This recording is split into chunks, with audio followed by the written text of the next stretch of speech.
How I closed a wholesale deal, step by step, start to finish. Hi, I'm Jeremy Beeland. If you don't know who I am an expert at acquiring off-market properties. Matter of fact, I've done over 450 off-market transactions since I started my journey back in 2017. I've done over $10 million in gross profits and assignments, and I've built 3 different markets into 7-figure markets that have generated more than $1 million a year in revenue.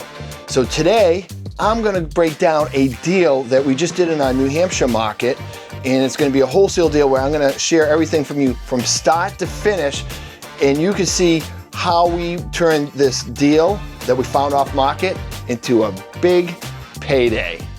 How I made $31,000 on this wholesale deal? Well, I'm gonna show you right now, step by step, exactly how we did it on this off-market deal.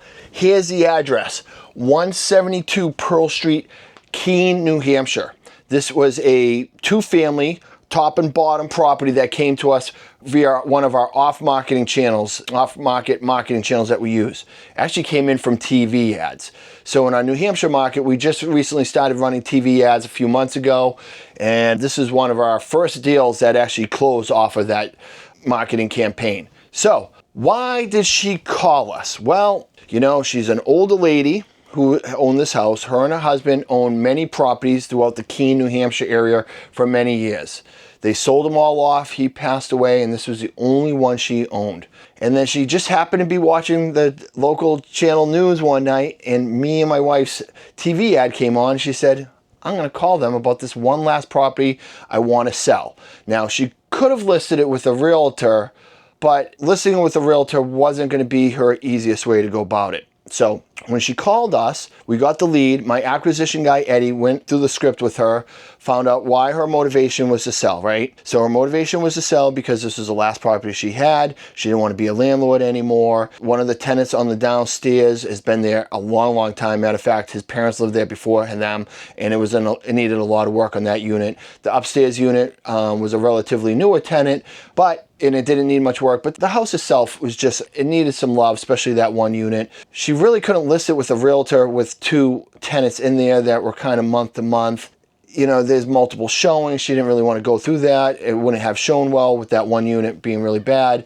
And, you know, she wasn't motivated by getting top dollar for this property. Really just getting out of it and getting a fair offer was much more appealing for her. So when Eddie was talking to her on the phone, he found out that was the motivation for her selling it and that she had equity in the property, right? These are 2 pillars that we try to find out to go on appointment. Is there equity in the property, meaning how much do they owe and how much is it worth as is, right? And what is the ARV?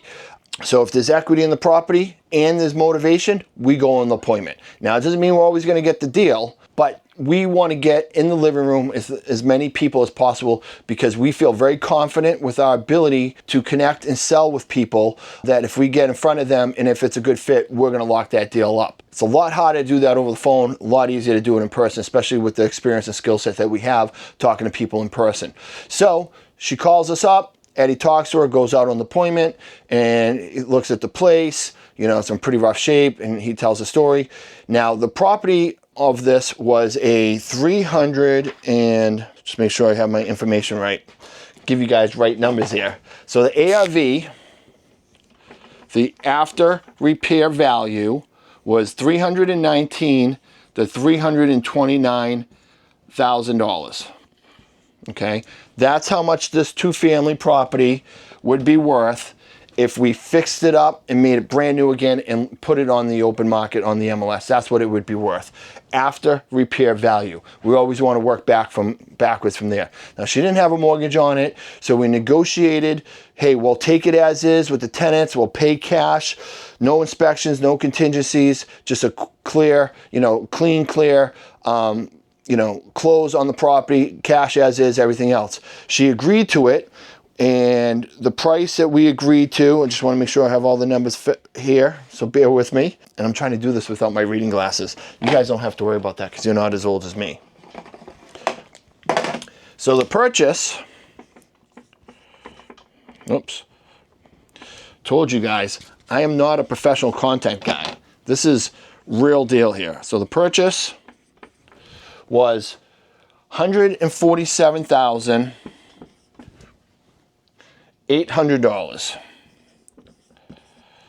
That's what we had it under contract for. This is my little lock it up sign.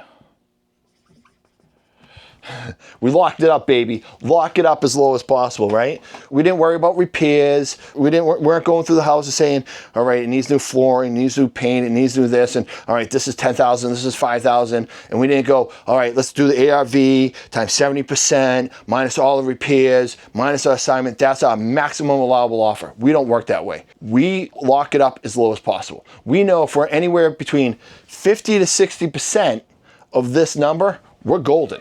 We're golden. But we were able to get it for less than 50%. This is like 40 to 45% of the ARV, and we just locked it up as low as possible, okay? So now we have it under contract, and what we like to do when we get our wholesale deals, well, first we looked at it in-house. We said, do we want to take this property down, meaning do we want to buy it with, you know, we use private money and we do close on properties within our company. Do we want to take the two-family down, evict one of the tenants out, probably the bad one, renovate that unit, and then sell it back on the market at $319, $329 with one of those units empty as a owner occupied, right? So somebody could buy this in the spring for $329,000, move into the bottom level, rent the upstairs, and have that renter pay a lot of their mortgage, right? Almost like a version of house hacking. We talked about it, but we had other projects going on, and it's literally almost an hour and 45 minutes from where we live. So it just, to manage it would have been probably not worth it. So we decided to wholesale it. Just take the cash now as much as we can and we'll go for it.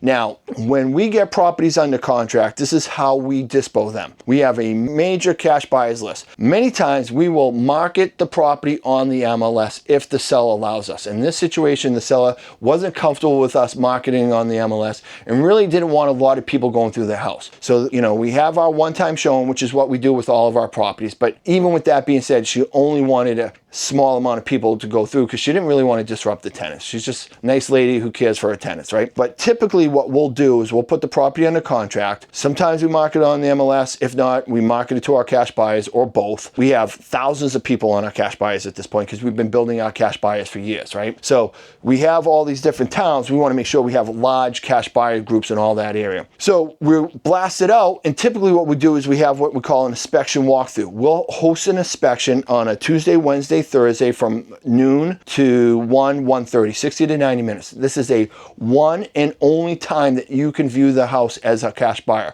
So bring your business partners, bring your contractors, bring your money lenders, bring your spouses, bring whoever you need to, but this is the only time that you can walk the house and do your due diligence. Now, typically, we like to make that a freaking circus and get a ton of people into that house. So we want to get like 30, 40, 50 people. Sometimes we've literally had houses where somebody is hosting the inspection for us, is taking names at the front door, and you'll see a line of people going down the street, coming in to take a look at it, to place a bid, right? So we only market our properties for $4,900 over contract. $4,900 over contract. We don't say I'm adding 10 grand or 20 grand or 30 grand. We market it really super low. So we market it at, you know, just about $152,000. That is below 50% of the ARV. That is very attractive to all the buyers on our buyers list who are looking for properties to flip or buy and hold. They're like, oh my God, I'm interested in that, right? So we would just drive as much traffic as we can to the inspection. They all do the due diligence. We tell them we expect your highest and best offer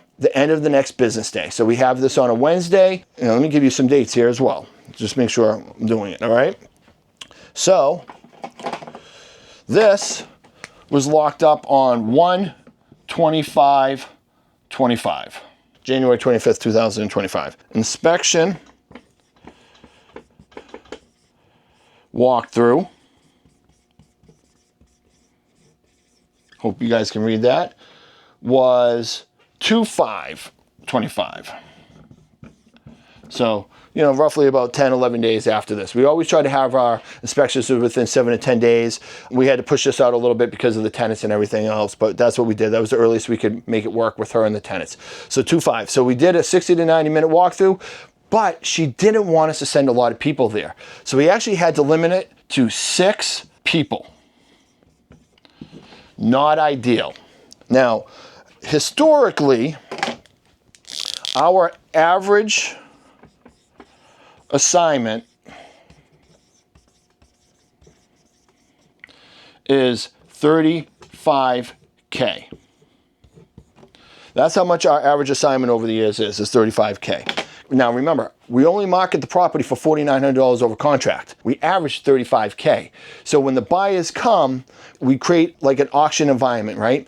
Bids start at this. Now everybody start placing your bids. This person's placing this bid, right? 155, 160, 165, 170, right? And they go through it. And then we get all the bids that come through. And we look at it and we say, all right, what is the best deal for us? It may not always be the highest number, believe it or not, right? Because the highest number could have hard money. Hard money can get a little complicated. You know, if it's true cash, we can close in 7 to 10 days, and there's not, you know, restrictions that hard money do because they want to see the property again. They may want to run an appraisal. There's just different things. It's a headache. So we stay away from hard money a lot of times. But we average $35K. And we're only marketing at $4,900 over that contract, so $152, $35K. But we can only have 6 people through. We probably would have had 35 people, but we had to filter it down to 6 people. So I had to get on the phone, qualify a few people, make sure that they were legit, told them that, you know, we're not accepting offers anywhere near here. It has to be way up. So even to be considered, you need to come in, right? So we get the assignments, walkthroughs, and then we ended up accepting a $31,200 assignment. Now that's below our average because we could only get 6 people in there instead of a lot of people. Now I guarantee if we were able to blast this out to as many people as we typically like, and again, sometimes we're restricted by doing what's best for the seller. We had to settle for $31,000, but I guarantee we probably would have got $50,000 on this if we were able to get all of our buyers in and create that circus, that fishbowl, that scarcity mindset. Like, this is a great off-market deal in New Hampshire. If you want it, you got to pay for it. Probably would have sold it for close to $200,000, right? We probably would have made about $53,000. Plus the buyer's paying all the closing costs. But hey, at the end of the day, $31,000, not too shabby, right? And this deal ended up closing on 2/6/25. So that is it. You can look it up, but that's our assignment, all right? So let's just walk through this one more time. We have a TV ad that's running out saying, "Hi, I'm a local home buyer and we buy houses." A lady at home sees this ad and says, "I'm going to call them." Calls them and says, "Hey, I have a property. My husband and I used to own a lot of properties. I have one left. I'm getting older. I don't want the headache of being responsible for the maintenance or anything anymore. I'd just like to sell it and get rid of it." Eddie, my acquisition guy, going through our incoming call script, identifies his motivation and equity and goes on the appointment. Goes on the appointment, takes a look at the house, builds massive rapport. Super nice lady, loves Eddie. We all love Eddie. I love you, Eddie. We all love you, Eddie. Eddie just built massive rapport with her and said, "Hey, we'll take it as is. Don't even worry about it. You don't have to worry about showing it other than allowing us to have this one-time inspection. You can leave the tenants there. We'll handle everything. We'll take it as is. We just need to be at a number that makes sense." She's very happy with this number. The value is this. We're going to say, all right, now that we have it under contract, we're going to get this thing closed, but what we'd like to do within the next 1 to 2 weeks is have an inspection walkthrough because we are going to market this to other buyers in the area. We may or may not keep this house. When we weren't buying houses, we just said, we're not buying this house. We're going to market this to other investors in the area. We're going to assign the rights to your contract, basically sell your contract to them, and we're going to get paid some money. That's scary for wholesalers to say to sellers, but I promise you, sellers don't care. They really don't. All they care about is, can you solve their problem? Can you provide certainty to get the deal done? That's all they care about. How much money you make and who you sell it to and who actually buys it, none of that stuff matters. Because at the end of the day, they don't care. They're doing business with you. It's your job to get the deal done. Whether it's your cash or somebody else's, they don't care. So we say we're going to market it to other people because we may or may not keep it, but we're going to market it to other people. She says, great. Eddie starts to tell her, this is how we prep our sellers. It's going to be a circus. We're probably going to have a couple dozen, maybe 3 dozen people come through during this hour, and it's going to be crazy, but we're going to manage it, and they'll be in and out, and then we don't have to get back in the house. She goes, whoa, whoa, whoa, whoa. I don't want to do that to my tenants. That's too much, all right? Can you just limit it to like 6 people or so? That way it's not too disruptive for them, because I don't really want them to have all these people tracking through their house. Perfectly understandable. Yes, we can do that. We blast it out to our buyers list, which we have thousands and thousands of people on a cash buyers list. Ideally, we'd like to market it on the MLS, but one of the things that she told Eddie is, I don't want to put this on the MLS.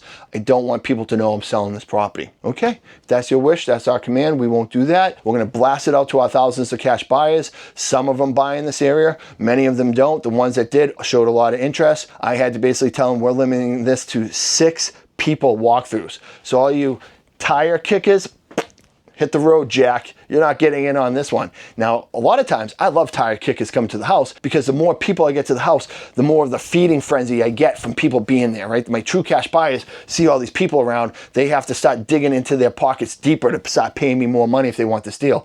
Even though a lot of those people with tire kickers aren't going to buy anything. They just don't. They just love to go look at houses and feel like they're buying stuff, but none of them ever buy anything.